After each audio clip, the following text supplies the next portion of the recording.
Welcome to RPTV Weekly News. I'm Kedar, joined by Thunder, Fred, and Gabriel, ready to bring you the latest updates from Regent Park and its surroundings. In this episode, we'll cover important events and community updates from October 15th to October 21st. Stay with us for the news that matters to our community. Regent Park Social Development Plan introduces listening sessions. Toronto City crews dismantle encampment in Allan Gardens. Toronto expands winter homelessness plan amid growing demand. St. James Town Hall, Councillor Moise engages community on key issues. 200 activists stage die-in to protest safe injection site closures. New bylaw aims to curb renovictions in Toronto. Indigenous report, families demand justice, national inquiry into police-involved Indigenous deaths. Events and jobs in Regent Park community.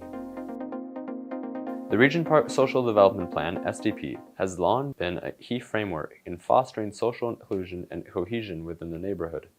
The plan revolves around 4 working groups focused on employment, safety, community building, and communication, all of which meets regularly to implement action plans for the community.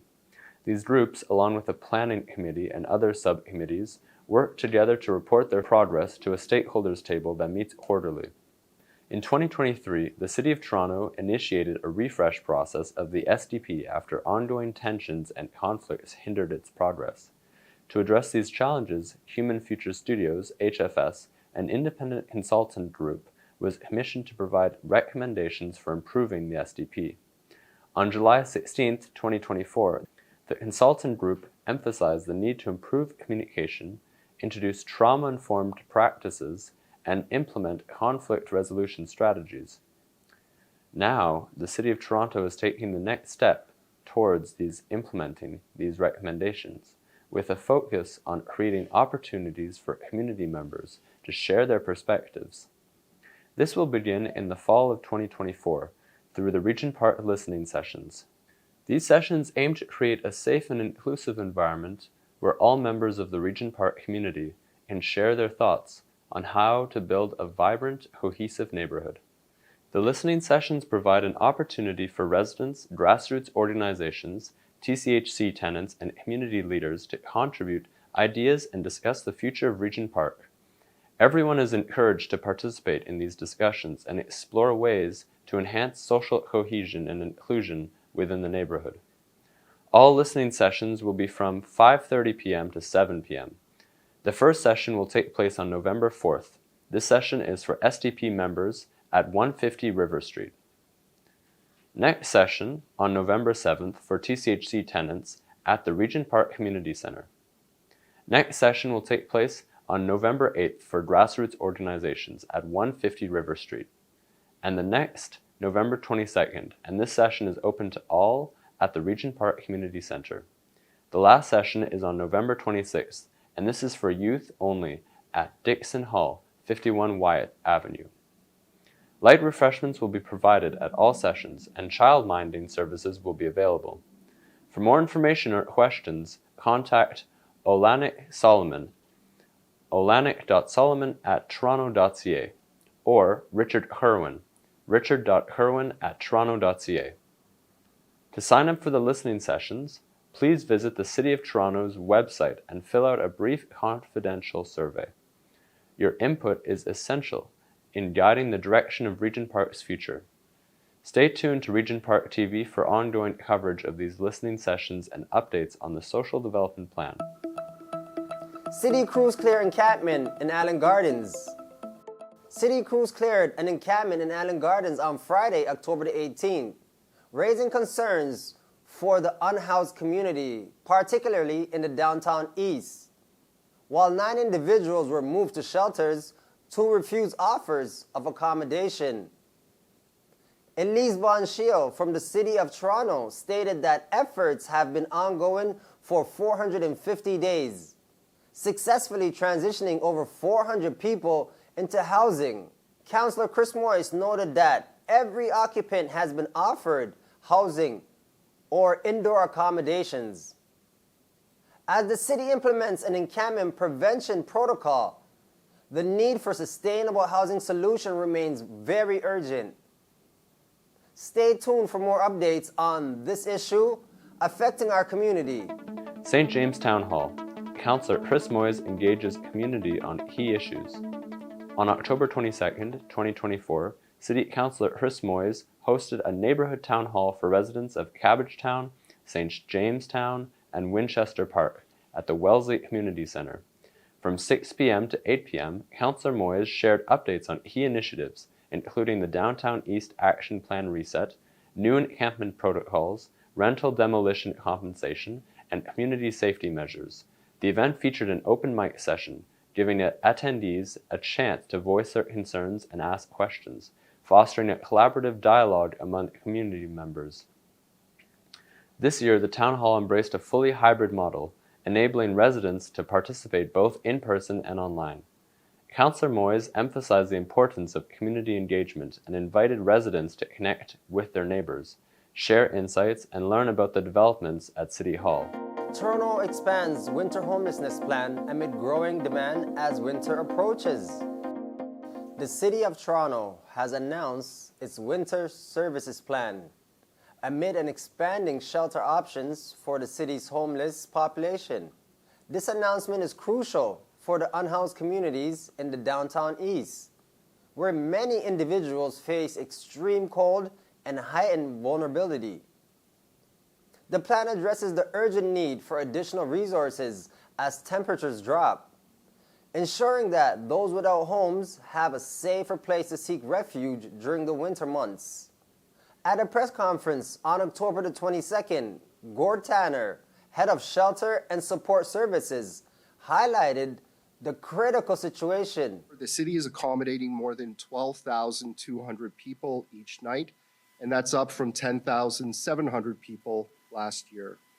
There are more than 9,500 people in the shelter system and another 2,600 people being housed or accommodated in bridging hotels. Of those, about 53% in total are refugee claimants. Each night, there are approximately 223 people that call our central intake line that we're unable to match to a shelter bed. The plan includes 530 additional temporary spaces and 3 new respite centers set to open from November the 15th to April the 15th. Warming centers will also activate on colder days, providing vital refuge for those in need. Councillor Alejandra Bravo criticized higher levels of government for failing to meet their responsibilities regarding affordable housing. One of the challenges is that we know what the allocation is until April 2025, but it's not possible to plan, as you can see, to predict and to provide the support that's needed without a long-term commitment.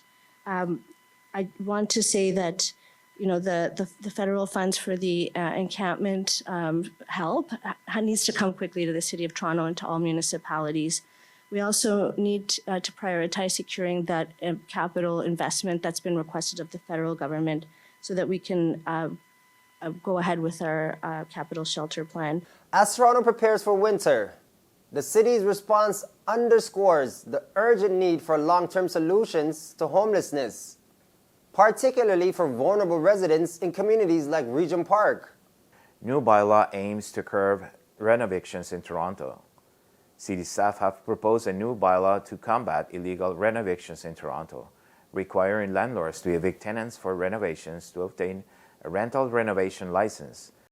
This license must be applied for within 7 days of issuing an eviction notice and requires a building permit and a fee of $700 per unit.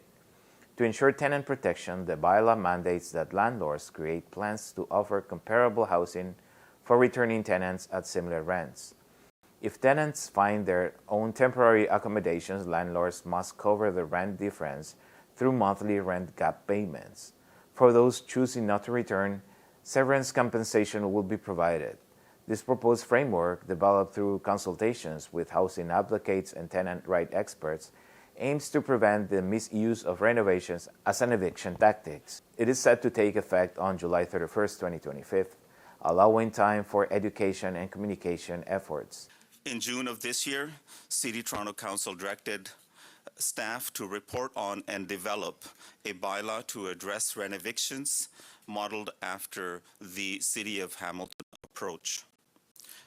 This approach was presented to residents of Toronto and landlords across the city through a detailed engagement process. Accordingly, the city prepared a draft bylaw along with a staff report, which the Planning and Housing Committee will consider for adoption next week and refer it to Council. In the staff report, city staff are recommending the adoption of the adoption and implementation of the Renoviction bylaw in Toronto to preserve the rental stock, to protect tenants, and like I said earlier, to preserve the affordable rental units within Toronto.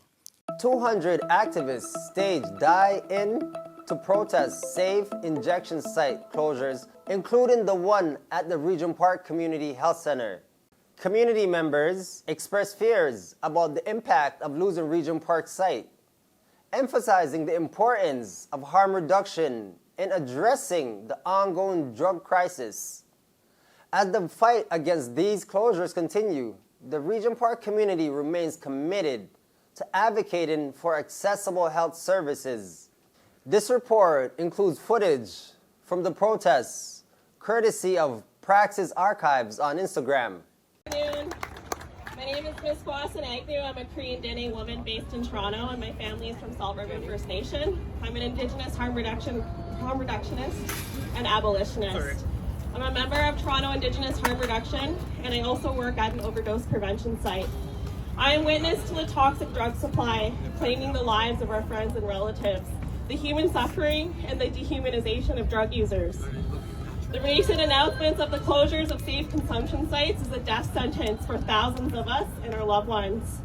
Over the past 4 years alone, Toronto safe consumption sites have responded to over 10,000 overdoses, and every 2.5 hours, we lose a community member to the toxic drug supply in Ontario. Safe consumption sites have provided thousands of referrals to life-saving supports. Harm reduction was created by drug users for drug users. Harm reduction is an evidence-based practice rooted in autonomy over our bodies and our love for one another. With the closure of safe consumption sites, we will see an increase of preventable death in our communities. We are currently facing an epidemic of a toxic drug supply. Not only do safe consumption sites provide overdose response, wound care, connection to primary care, case management, but for many of our neighbors, they are one of the few places in our community that a person who uses drugs can be treated with dignity and respect. Many of the people that I interact with that use drugs have already been to treatment. Just because you use drugs doesn't mean you deserve to die, and dead people can't recover. The closure of safe consumption sites also comes with the end of needle exchange programs. The first needle exchange program in Toronto opened its doors in 1989. Needle exchange is about disease prevention and proper storage and disposal. The threat of the needle exchange programs is not only cruel and inhumane, it is outright neglect that the Health Minister, Sylvia Jones, would suggest that this is an advancement of medicine for Ontarians. Healthcare practitioners have a duty to save lives and are expected to take every measure in order to do so. The current toxic drug supply claiming the lives of our neighbors is unprecedented. And the attack on some safe consumption sites and needle exchange also comes with the defunding of safe supply. Safer opioid supply and opioid antagonist treatment is an evidence-based form of treatment that has saved thousands of lives. In August, it was announced that safe consumption sites would close and that no other exemptions would be permitted to open new safe consumption sites, and that closures would begin as early as March 31st. It is now near the end of October, and the Ford government has not presented frontline workers or their employers with a plan on how they plan to replace safe consumption sites with heart hubs. When questioned, the Ministry of Health has had no clear or direct response. Every single service that's been promised through heart hubs is already being provided by safe consumption sites. We need an expansion and restoration of services provided to our community members and not limitations. Indigenous people are disproportionately represented as drug users and make up the biggest demographic of people who access safe consumption sites. When you're a drug user or your loved one is a drug user, every single breath is a gift. As Indigenous people, we have the right to self-determination in healthcare, and the provincial government has a responsibility to uphold the 94 calls to action, particularly around health. It was just this past weekend I lost another loved one to an overdose. This is the reality of what it means to be Indigenous in this country. Our people are dying way too young. Harm reduction is sacred. Harm reduction saves lives. Our people are sacred, and my relatives deserve one more sunrise. Indigenous report, families demand justice, national inquiry into police-involved Indigenous deaths. Hello, I'm Thunder, and today we bring you the Indigenous report. This segment highlights critical Indigenous issues not only locally but across Canada, focusing on the challenges and injustices that deeply impact our Indigenous brothers and sisters. These issues are not just distant concerns.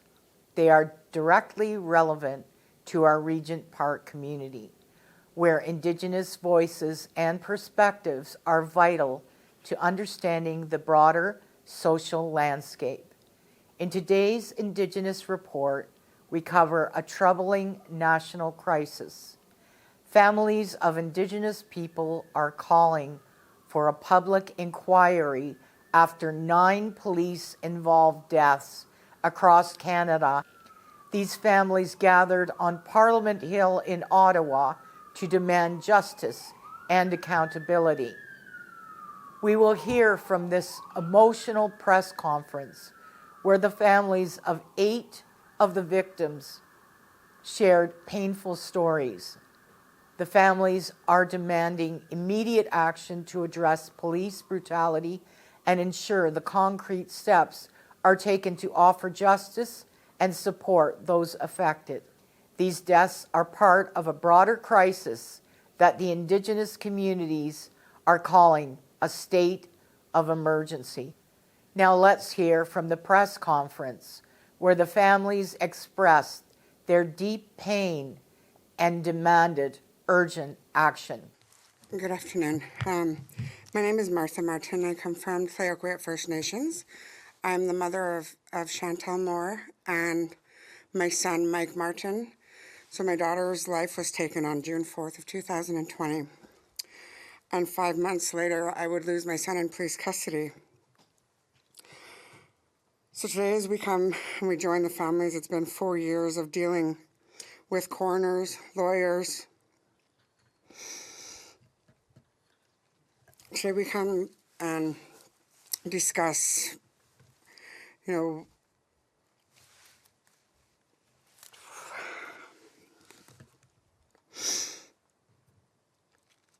with,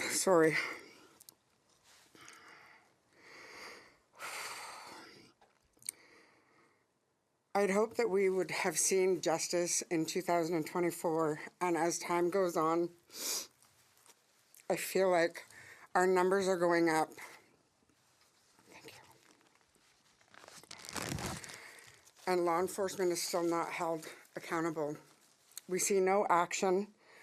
We're here to request a national inquiry on law enforcement across the country because it affects every one of our families.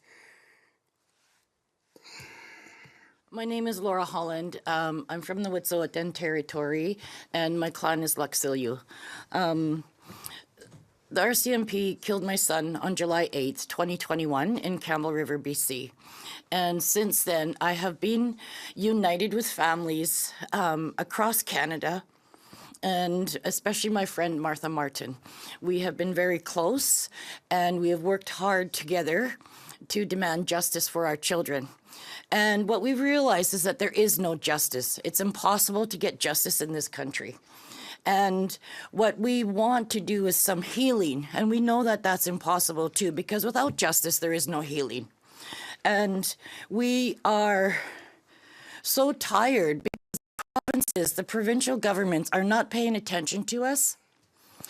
In BC, the NDP leadership had at one point worked at Pivot, and he worked with a family from Prince George that was killed by the RCMP. So he knows what all the things are that are wrong. He knows all the injustices that are happening. And he still refuses to meet with us. He still refuses to talk to us. And we're tired.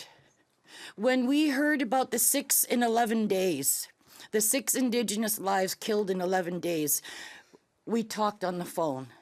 And then a couple days later, we talked again. And this time it was 11 Indigenous lives in 14 days. And that sent us reeling. I don't think you can imagine the kind of pain and suffering that families go through.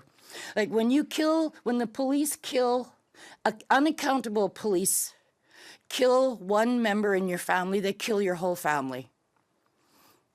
So many people are grieving. Like all the 11 families, I can't imagine like the amount of pain. Like it's so compounded. And it's been like this since the beginning of Canada. And it's time that it stops.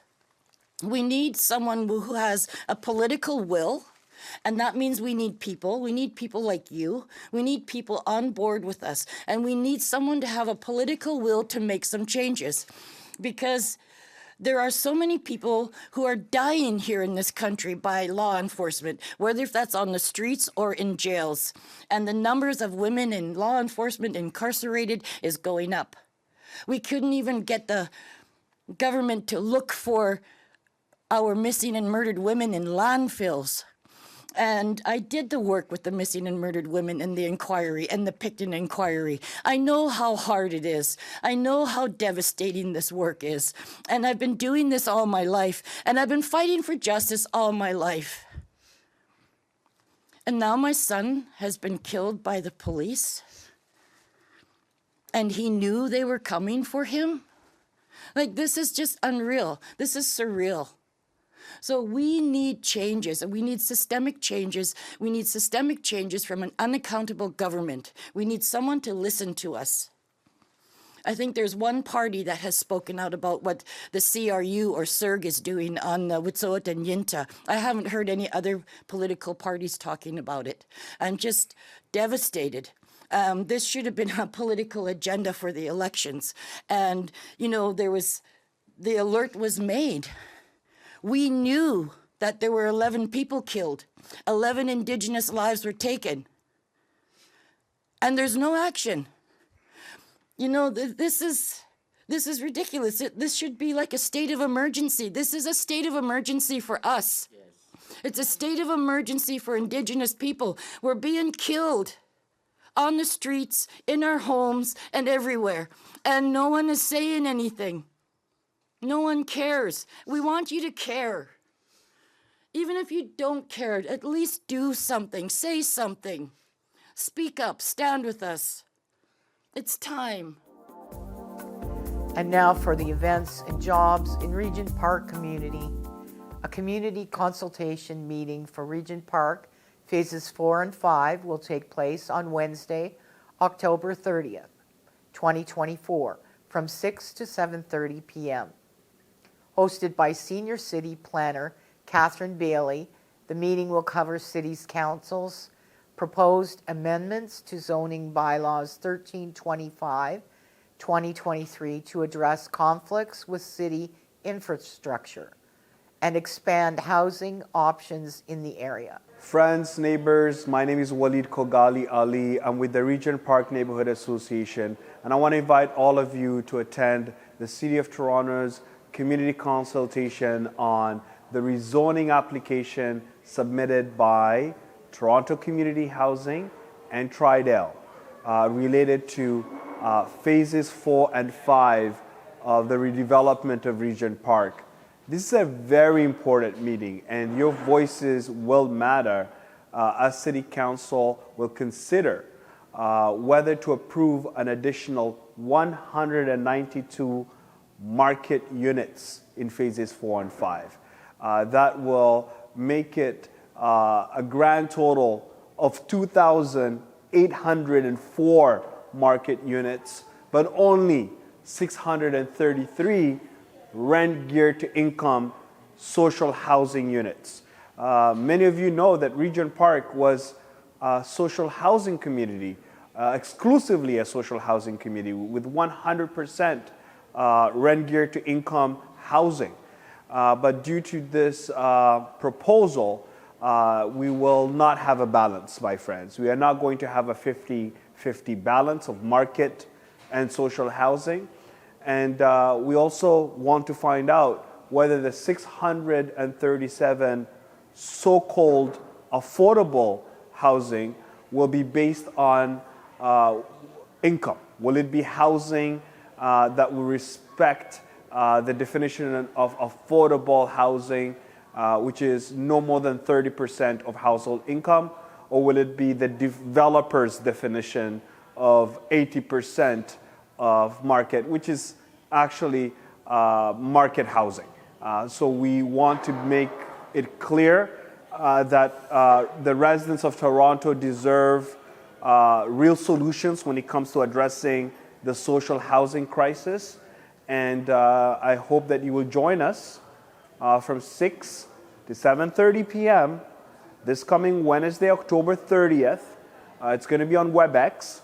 And I hope that you will also support the call for an in-person community consultation, which the Neighborhood Association, your Neighborhood Association, the Regent Park Neighborhood Association will be hosting in the month of November to inform the deliberations at City Council on whether to proceed with creating more additional market housing of 192 in the most recent application for a grand total of 2,804 market units, while we only have a commitment of just 633 rent geared to income housing.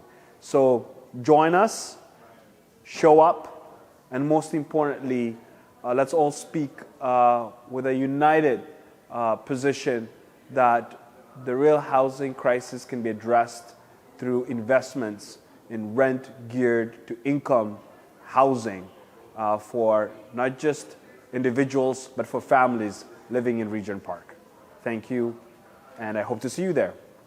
Register now to join online by WebEx to participate in the webinar and have your voice heard. For more information, visit toronto.ca/CP consultations. Join the Centre Youth Network hosted by Councillor Chris Moise.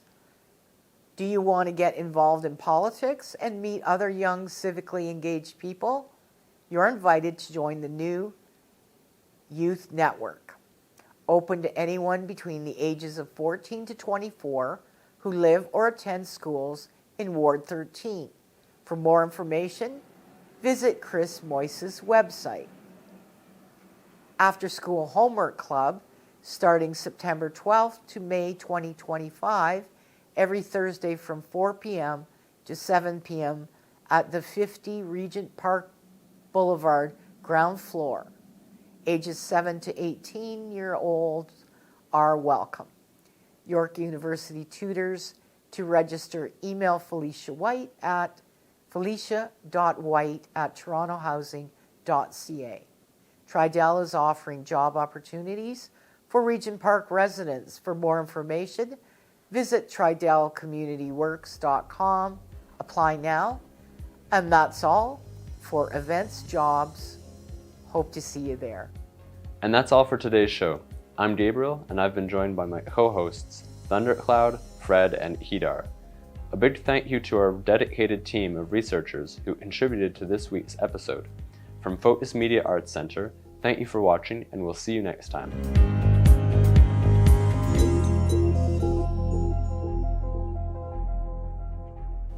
Don't forget to like, comment, share, and subscribe to our YouTube channel. And please follow our social media platforms. For more information, check out our website.